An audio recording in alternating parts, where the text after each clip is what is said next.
Hey there, welcome to episode 183 of the Caffe Genius Impressarios audio program. I am your host, Dan Hugo. As always, we're recording at 1:25 p.m. Pacific Daylight Time here in the Greater Vegas area on Friday, August 28th, 2026. I just realized I don't remember what day. Is it November?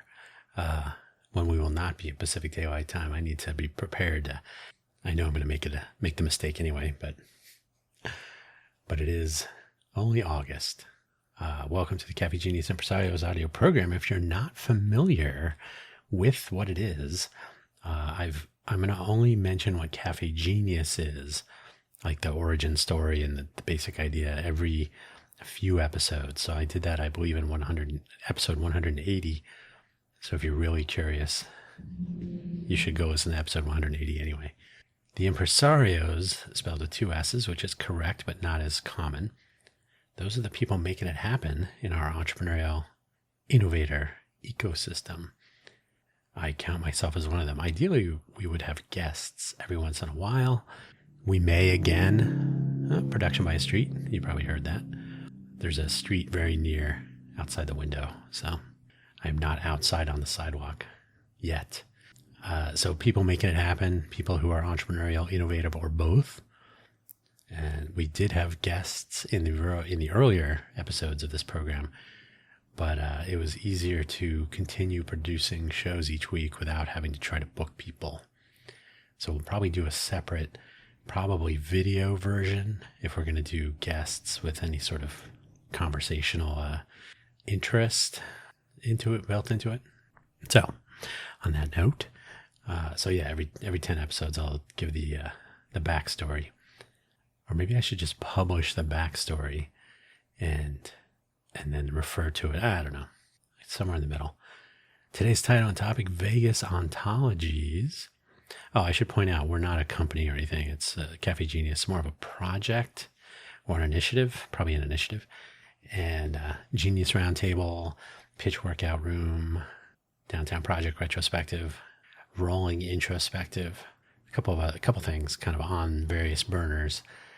But the weekly audio program is right here up front, like we're mixing it, we're scrambling some eggs every week. Vegas Ontologies, title and topic. We'll get into what that is exactly. Hopefully, wherever you found this audio program, you're able to locate the episode description, which contains the show notes and this week not brief. I'm going to say this is the longest summary of all of my programs ever. It's not that bad, but it's wordy. I'll read it. And then we have the links. I added a couple of links. I didn't go deep diving, just as a sort of a amuse-bouche. Amuse-bouche? Is that how you say it? So the two normal plus 3 episode links for today. And I have added a AI disclosure, which we'll step through here. I won't step through it every week, but I just want to, in case you happen to be listening and you notice. So I'll describe it. So yeah, let's get started so we get finished on this warming Friday afternoon here in Vegas. We do publish on Fridays, every Friday so far. I don't think we've missed one. If we have, it's been a while. And sometimes in the morning, sometime during the day, but sometimes and maybe usually Friday mornings. Yeah, let's get started. The summary of today's episode. Remember, it's long, so take a breath. Any community or town. Wait, let me get some water here. Let me do that better. It was chia water, so I'm ready with my omegas and my magnesium. Any community or town, city or county, state or country has a lot of moving parts, progressively more, in fact, in that progression of regions and sizes, with visibility not always made easy to the people living in these places. I don't know what's going on. Transparency is usually too much to ask for, and forget about observability. Suppose that an open ontology existed to describe the moving parts and their connections and data flows and whatnot. Not to mention, I should take out the word data, but I'll leave it. Data flows and whatnot, not to mention people and places and things and so on, so that everybody could be able to observe. I'm going to say would be able to. So that everybody would. Did I say could? so that everybody would be able to observe such a thing, and perhaps by way of decentralized folksonomy, which I misspelled, add that S in there, maybe so that everybody would be able to observe such a thing, and perhaps by way of a decentralized folksonomy, maybe coerced over time into something that fits our open ontology and which can fill in some actual instance data along the way. So in other words, we can have an open folksonomy and open ontology and a folksonomy. Folksonomies tend to be open, crowdsourced tagging, things like this, and we can coerce them. Coerce the folksonomy and coerce data from other sources here in the greater Vegas area so that they fit into our ontology model. The ontology itself doesn't have the data, so there's data associated with it, but so it fits our ontology definition, and we can go from there. There is an open data platform in the greater Vegas area, so that's another source of data that would fit into the ontology. So whether it matches the ontology directly or would need some mapping, we will determine along the way. The links for today's episode, Caffe Genius homepage, CAFFE, 2 F's, no accent on the E. It is an homage to the Cafe Centro coffee shop in the San Francisco Bay Area.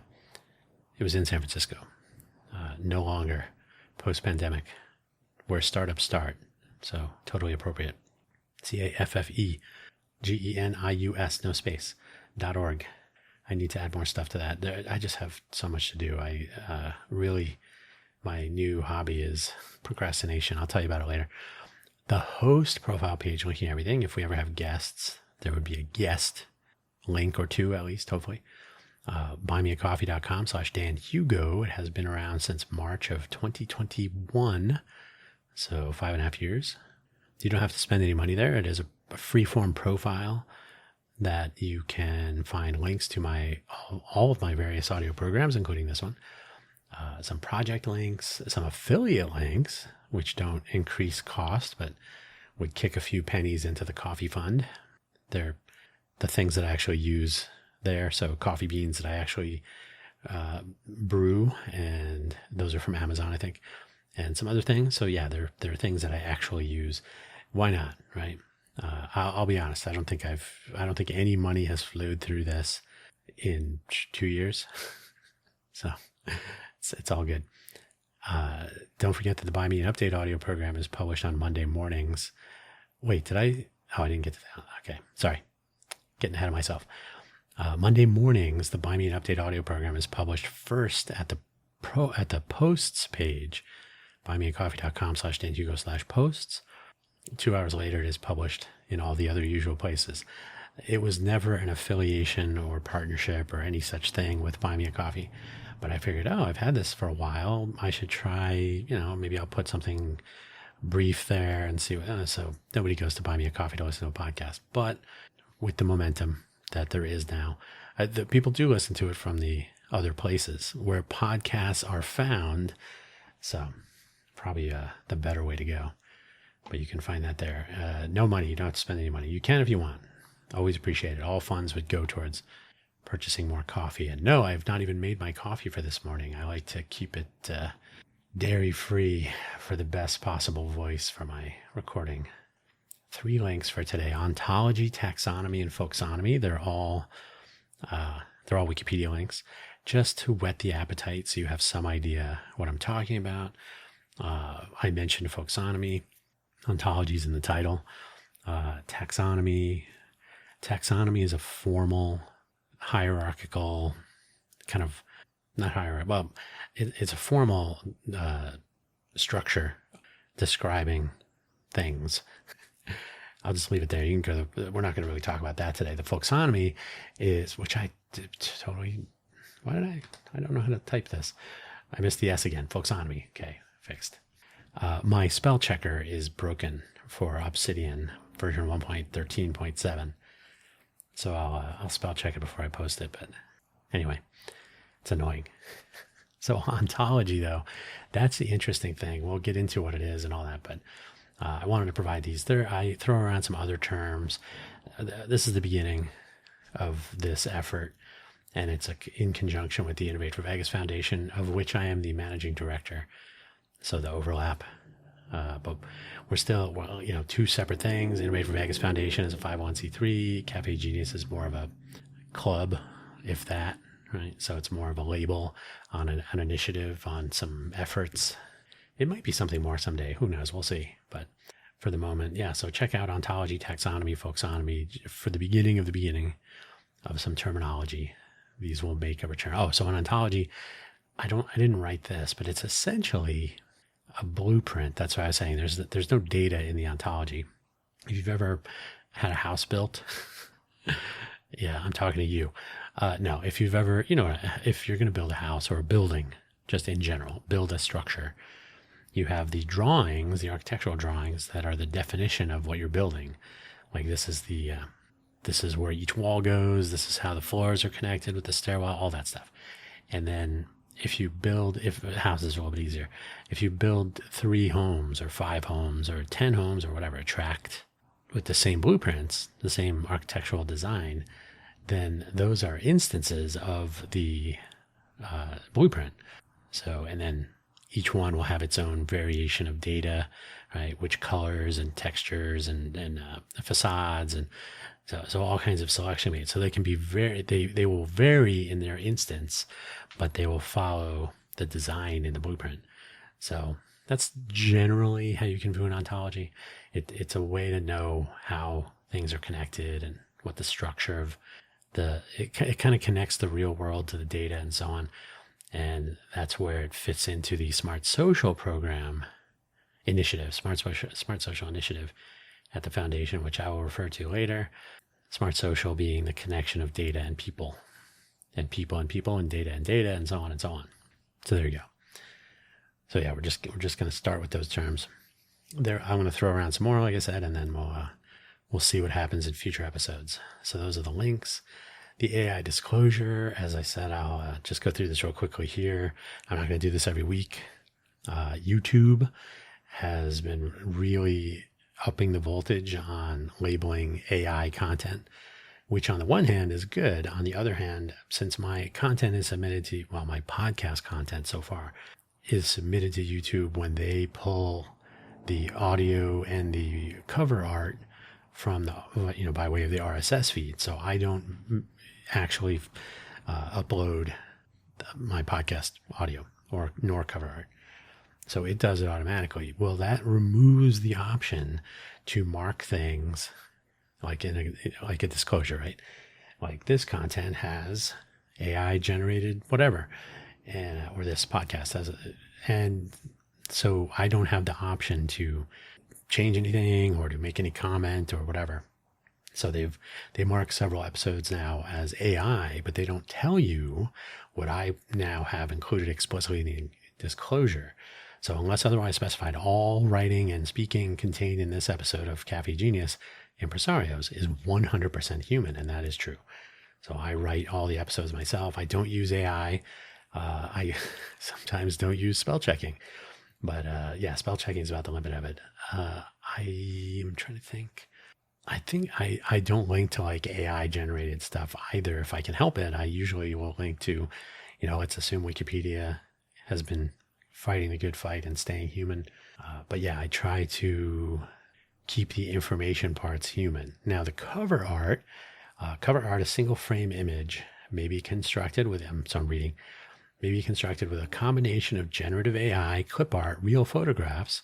Sometimes I take some photographs, I've used those, visual elements, various typefaces, and other miscellaneous elements. So I construct my cover art using Canva. Canva has AI image generation, Gemini image generation, more so.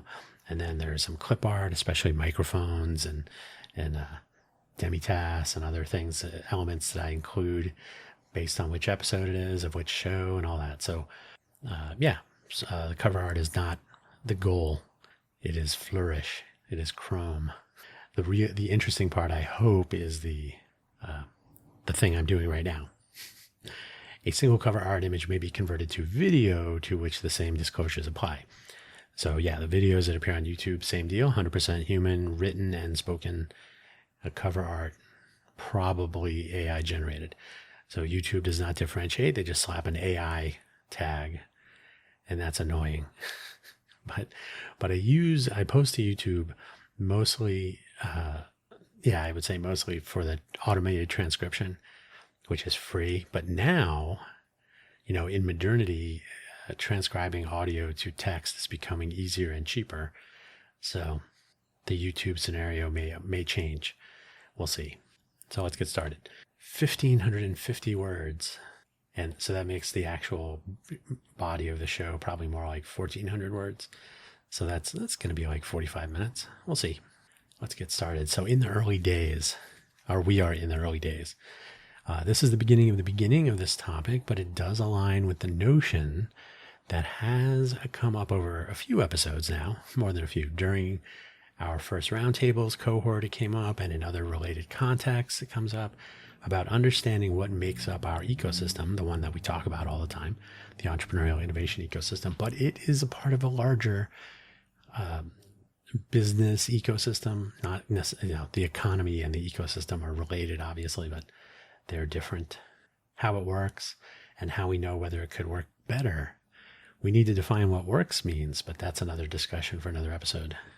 Like, what are we measuring, and also what is the measurement telling us, and why should it be more or less? That kind of stuff. To start this off, defining the various pieces and parts and describing how they fit together or otherwise cooperate is one reason the ontology exists. And ontology has been around for a very long time, actually. And as it happens, ontology tools and methods are already used at city scale and bigger. So we're done. No. But we do have a good starting point. By way of analogy, ontology analogy, there are hubs, spokes, rims, tires, and inner tubes, and some tubeless tires even.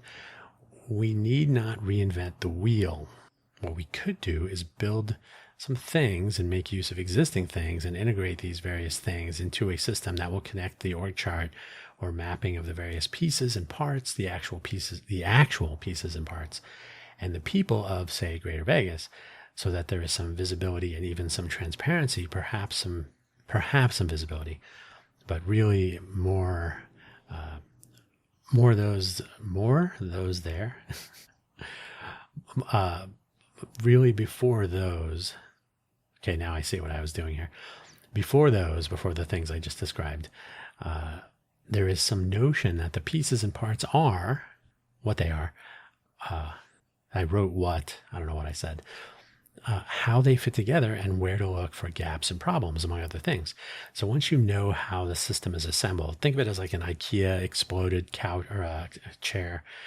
Couches, I don't know if you build those.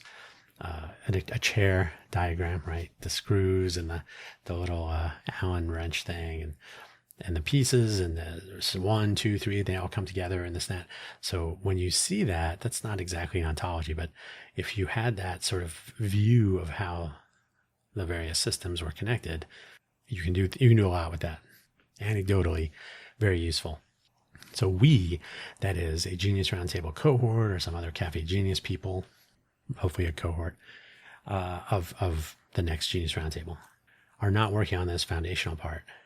That goes to the Innovate for Vegas Foundation as a part of the Smart Social initiative, either directly or in a directly related initiative, depending on whether it really needs to be split out into something separate.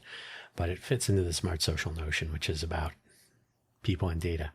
Okay, so one person with Caffe Genius overlaps, me. But since the city of Las Vegas and the original Code for Vegas collaborated more than a decade ago on the open data infrastructure, which is still in place today, and it contains a variety of data sets that align with some of the parts of the ontology, it seems reasonable to continue.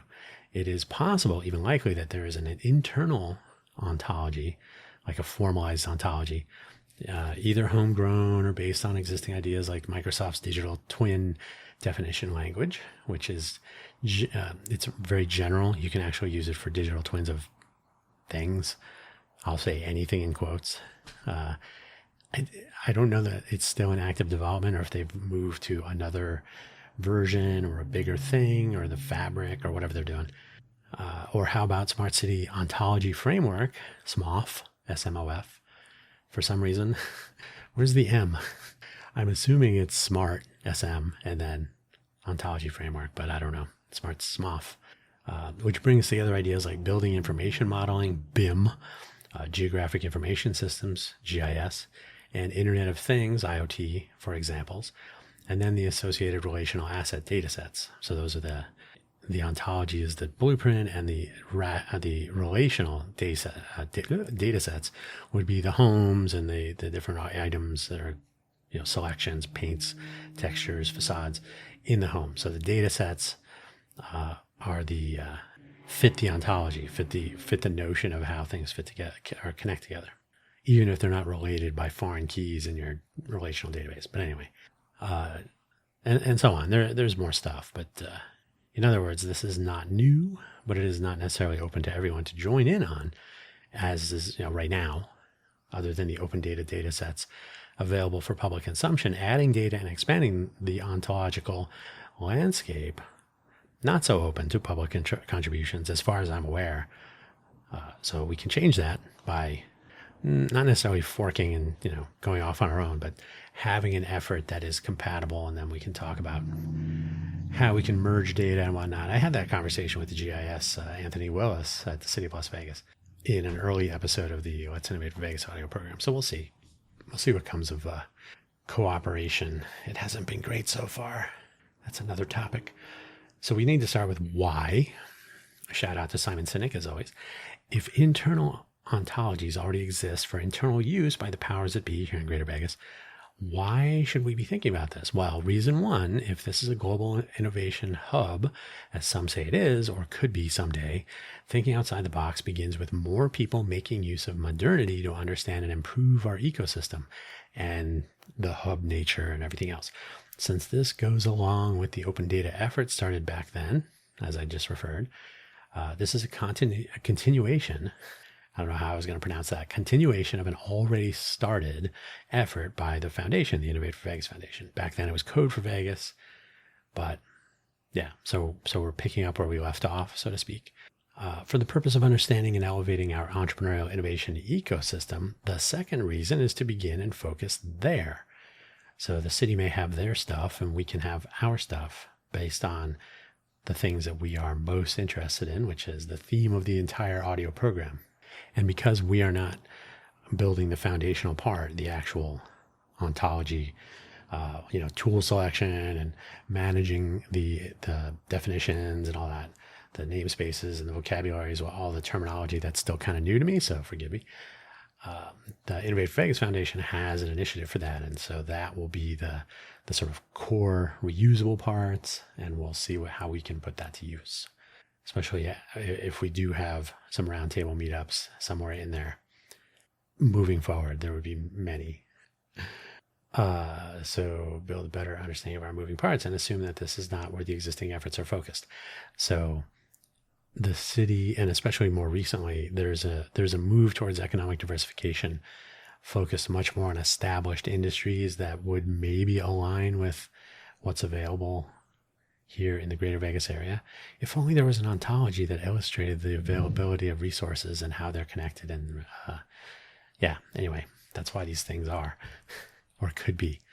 So we can take a look at the things that we have been most concerned with, which is how startups and small businesses can benefit or are advantaged or disadvantaged, whether that ecosystem is healthy or whether it is not, and what we can do about it, and so on.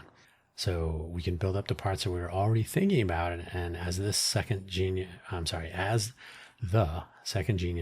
cohort comes together, we'll have some structure built up for our findings and analysis. So once you have this ontology, you have a framework for, where could things be better, and let's measure this part over here. And so it's a standard way of describing infrastructure, for example, or maybe an ecosystem. Reason 3, I don't know if you've heard about this AI stuff going on. Have you ever heard about it? Artificial something or other. But it turns out that some of these old ideas like ontologies and knowledge graphs and structured data sets, the semantic web, they work great with your retrieval augmented generation, RAG, and your agents and whatnot to load up context already established. So rather than, you could certainly sit down and write a markdown document that said, well, in the beginning there was Vegas Vic or whatever, right? You can describe all this stuff, but you can also create an ontology that says how are different parts of moving parts, right? The pieces of parts, how are they related and what sorts of connections are there? And then we can fill in that infrastructure definition or description, I guess. Definition, description, maybe it's a declaration. Again, I gotta get the vocabulary down for myself. But then you can start filling in data. Oh, okay, here's a name and an address, and then there's a building. Okay, the building is related to people in this way. So the AI can start loading data into its context with we'll put quotes around understanding of how different pieces of data are related without having to guess. And that probably will be helpful. For better or worse, that is the AI is there and the road is leading there for now. And we can follow it for now, at least, and see what happens. So adopting ontologies for what we're trying to accomplish and then filling in data and so on may or may not intersect with the utility of AI. And if it does, great. But if not, these things are still great and useful to have around regardless. For example, well, let me get some chia water. Delightful. So the things I already mentioned are examples, but how about if we look at one of our 4 pillars of our entrepreneurial innovation ecosystem, yeah. Let's pick education and talent pool. For those new to this, if you've never heard previous episodes, I have my 4 pillars. The other 3 are regulation and infrastructure, culture of innovation, and access to capital. So those are the things that you can actually look at, talk about, describe in an entrepreneurial innovation ecosystem. There probably are others. We could break the 4 into a dozen or 20 or who knows. So I try to keep it simple and they're reasonable. If someone were to argue about, well, it should be this or that, I would listen and we could discuss. My 4 pillars are broad. We could factor them into more, as I just said. But for the sake of continuity from previous episodes and discussions, we can look at the path through the education infrastructure and other paths that fill the talent pool. Right, part of our ecosystem is in the analog for living things, the flora and fauna, the talent pool. Where are we? And so we look at that path and how the talent pool fills. Some will be, they grow up here, at least they, come to the area for higher education, and they may remain as part of the talent pool. Excuse me. And then I gotta maybe blow my nose. I'm not sure. I don't intend to sneeze, but we'll see. So anyway, so founders and people who might be employees who work for founders at startups and so on, and maybe take part in innovative endeavors as they emerge. The talent emerges, right, over time from the pool. So it's interesting to know how that works.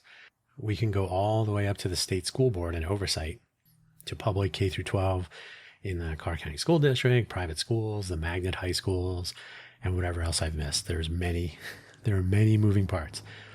Fun fact, Clark County School District is the largest single employer in the state of Nevada. It is usually listed as the 5th largest school district in the country, United States. So it's a non-trivial element. I always contend that our talent pool begins to take shape when someone is in the 7th grade, around age 12. We'll see where they end up. We can add in elements of curriculum, students, student progress, anything else. I don't want to select items off the top of my head. Surely there is an ontology for education. And we add in other ways for people to enter the talent pool of Greater Vegas.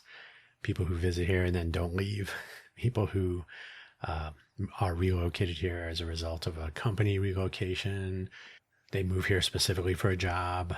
They move here because they took a wrong turn, a left turn at Albuquerque, right? Then we add in other ways for people to enter the talent pool of Greater Vegas, and we can build up the connections between local students, students from elsewhere, entry-level skills, technical and non-technical focus, and how particular skill sets align with open roles, for examples. Again, there may be some ontologies out there that have some or all of this mapped out, and we can extend what we find or mix up or down, mix up, mix down. We can eventually end up with what our ontology really should be, like how systems actually work, which is really, that's what makes it useful. And then, maybe, like I said, these are probably defined elsewhere, and we could probably make use of that. This is how open standards function, by the way. So if someone has already designed something and made it a standard, like it's, oh yeah, this works for everyone, and people kind of expect it, so they know what to do for their part, so that it works with this part, and so on. That's how open standards function. That's why they exist. So we can start there, like what work has already been done here. Oh, an Amazon device noise, and then we can go from there and see what actually falls out of our efforts. Now, see, I don't get to find out what that was. Let me pause for a moment and we'll figure out what that noise was telling me. All right, not a big deal. Package. Now, the ontology is a technical, we're still in the example. Now, the ontology is a technical description of a system or a subsystem or a few systems. Ontologies can be variable scope and how they interact internally, externally, etc. A common description is that an ontology is the nouns and verbs defining the system configuration and behavior. So it's more of a what is it? I'll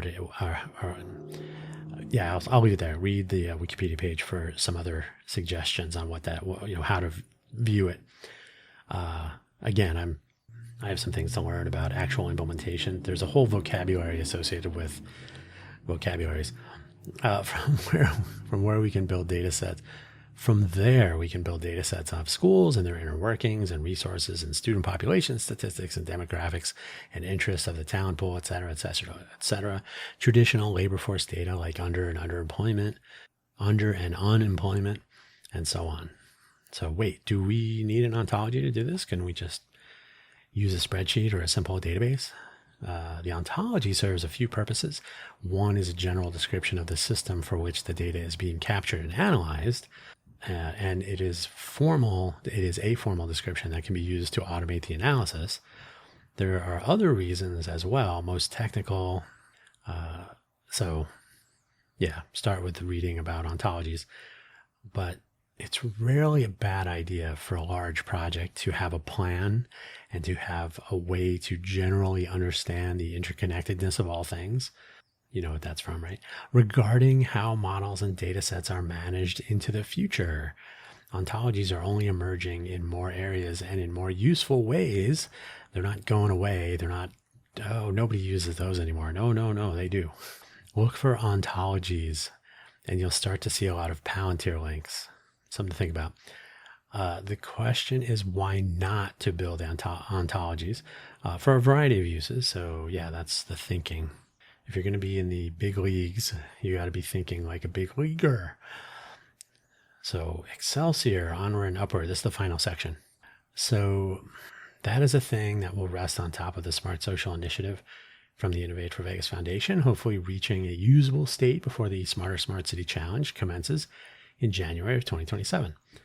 Many will believe two things. One, that someone else is probably taking care of understanding our economy and our entrepreneurial innovation ecosystem. And two, that a smart city is about air quality and traffic sensors and whatnot. And so what is all this? Neither of these is true. Ultimately, anyone should be able to get a handle on their local resources and ecosystem, especially if they happen to be in the greater Vegas area pursuing entrepreneurial innovation. That's why we're here. These sorts of efforts take time, but ultimately, I think we will be able to assess our surroundings more effectively if we have a defined landscape on which we are attempting to build. So cohort 1 was about trying to determine what a successful ecosystem was and how we would measure it. And we made some progress there, but I think we can do better for the second cohort, and we'll come up with an actual concrete approach and maybe actual implementation. That would be fun. Finally, really finally, if this is an interesting thing to you, all the things that we talk about today or in previous episodes, don't forget that Caffe Genius and the Innovate for Vegas Foundation are not secret organizations pursuing mysterious efforts behind closed doors. think about participating, joining in. And you can start by telling others about these efforts. If there is one thing we've determined at this point, it is that our local media outlets absolutely will not. So yeah, tell a friend, consider participating in the Smarter Smart City Challenge in January. It's all year, so you have plenty of time. Famous last words. And that's it. So yeah, ontologies, open data, different data sets, how everything fits together, how we can use an ontology to formalize analysis and to develop interactions with artificial intelligence tools and so on and so on and so on. So there's a lot of stuff here. It's also a learning experience on the foundation side, which is one of the goals of the foundation, to have some with less experience gain that experience through practical innovation, ideation, innovation, implementation. So we can actually deploy a thing and it goes right on the resume. So interesting things ahead. I hope this has been interesting to you. It is really interesting when you start diving into it a little bit. So we'll see what we come up with. And I guess this is to be continued. Take care. And whenever you're listening to this, have a great weekend. And we'll catch you next time. Every Friday, don't forget. Bye-bye.